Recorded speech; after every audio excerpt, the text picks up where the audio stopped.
জাতির পিতার আদর্শের সৈনিক হারা। আর দাদা আওয়ামী লীগ করতে করতে গড়ে ধুয়ে গেছে। আর বাপ বাইচা আছে ওইও আওয়ামী লীগ করছে, বুড়া হয়ে গেছে, ওইও জয় বাংলা ছাড়া কিছু বুঝে না, তসবি পাঠ করলে জয় বাংলা পায়। আর তুই আসছিস সরকারে ভোট চাইতে, আর বংশগত আওয়ামী লীগ বে সালা ভোট চাইতে আসছে। আচ্ছা, চারিদিকে তো নির্বাচন নির্বাচন আওয়াজ উঠেছে। আগামীতে ভোট হলে কাকে ভোট দিবাজি? ভোট ফের কাকে দিতে যাবো রে বা? যদি ভোট হয় ওই ভোটে কি আওয়ামী লীগ থাকবে? আওয়ামী লীগ যদি নাই থাকে তাহলে আমি কেন ভোট দিতে যাবো?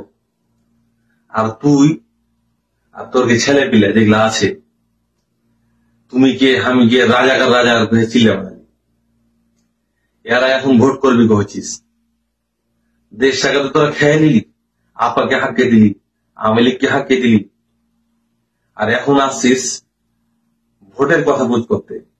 কোন মুখে ভোটের কথা বুঝ করতে আসছিস আমাকে? ভোট দিব না কয়েছেন, ভোট দিতে যাবো না কয়েছেন। আর জয় বাংলার লোক জয় বাংলা কি ভোট দিব? মানে আওয়ামী লীগকে। জাতির পিতার আদর্শের সৈনিক হারা। আর দাদা আওয়ামী লীগ করতে করতে গড়ে ধুয়ে গেছে।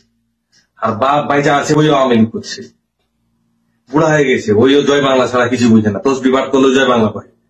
আর তুই আসছিস সরকারে ভোট চাইতে, আর বংশগত আওয়ামী লীগ বে সালা ভোট চাইতে আসছে। ভোট দিব না দিব না দিব না, যেদিন আপা আসবে সেদিনই ভোট দিব। আর আওয়ামী লীগের আদর্শগত সৈনিক কোনদিন আমি আর আদর্শ পারলাম না, মনে রাখিস। চাহা তোমার দাদা আওয়ামী লীগ করতো, তোমার বাপ আওয়ামী লীগ করতো, তুমি আওয়ামী লীগ করো, তোমার 14 গোষ্ঠী আওয়ামী লীগ করে। তুমি তোমার আওয়ামী লীগের আদর্শ পাল্টাতে পারবে না, তুমি তোমার জাতির পিতার আদর্শ পাল্টাতে পারবে না। এত কঠোর আওয়ামী লীগ তুমি। সামান্য একটা রাজনৈতিক দল করার জন্য এত কঠোর হয়ে গেছো।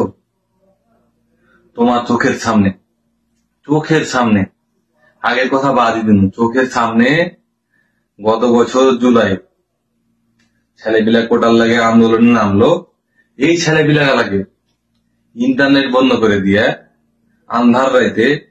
আন্ধারে মানুষের চক্ষু আড়ালে কতজনাকে এমন ভাবে নৃশংস ভাবে মানে হত্যা করলো, রাস্তায় পড়ে পড়ে লাশ গেলা রক্তাক্ত অবস্থায়। এসব দেখে হারা ইয়াং চ্যাংরা তাও হারিয়ে চোখ দিয়ে পানি চলেছে। আর তুমি তোমার সামান্য আদর্শ পাল্টাতে পারো না। আর তোমাকে একটা কথা দিয়ে বুঝাই, তোমার বাপ তোমার দাদু বাপ দাও তার আগে যখন ইসলাম ধর্ম আসেনি ভারত উপমহাদেশে, তখন অর্ঘ্য ধর্ম কি ছিল?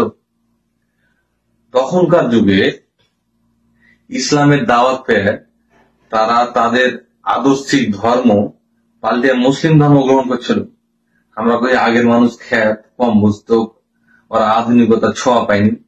তুমি আধুনিক তুমি এরকম আধুনিক যুগের মানুষ অর্ঘ্য থেকে কিভাবে তুমি আগে থেকে? তুমি তো অর্ঘ্য থেকে গাধার বাচ্চা গাধা, এটুকু হুঁশ হয় না? ওরা ধর্মের মতো একটা এত বড় জিনিস পরিবর্তন করে নিয়েছে, আর তুমি সামান্য রাজনৈতিক দল পরিবর্তন করতে পারো না। আর কখন খুশ হইবে তোমার? চোখের সামনে আর কি দেখলে বিশ্বাস করবে? আর কি দেখলে তোমার হুঁশ ঘুরবে? যাই হোক, আর বুঝাতে চাই না, মরণ কিন্তু একদিন সবারই হবে। ওই যে তোমার দাদা আওয়ামী লীগ করতে করতে গড়ে দিতে লেগেছে, ওই গড়াইতে তুমিও ঢুকবে, আমিও ঢুকবো। সেদিন যখন আল্লাহ পুজ করবে, চোখের সামনে এত অন্যায় দেখে প্রতিবাদ কেন করিসনি, তখন কি করবে?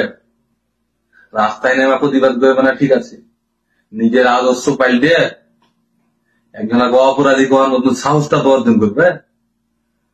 আচ্ছা যাক, দেখা যাবে, যার যার হিসাব সেই দিবে। তবে চাষা, দুঃখ পেলাম তোমার কথাতে। এই দেশটা যে বদলে এবার স্বপ্ন দেখছি হারা, এটা তোমার মতন জনগণের লেগে হবে না। ঠিক আছে চাচা, থাকো, যাই, তোমাকে আর বুঝিয়ে পারলাম না, যাই নিজের কাজ করি।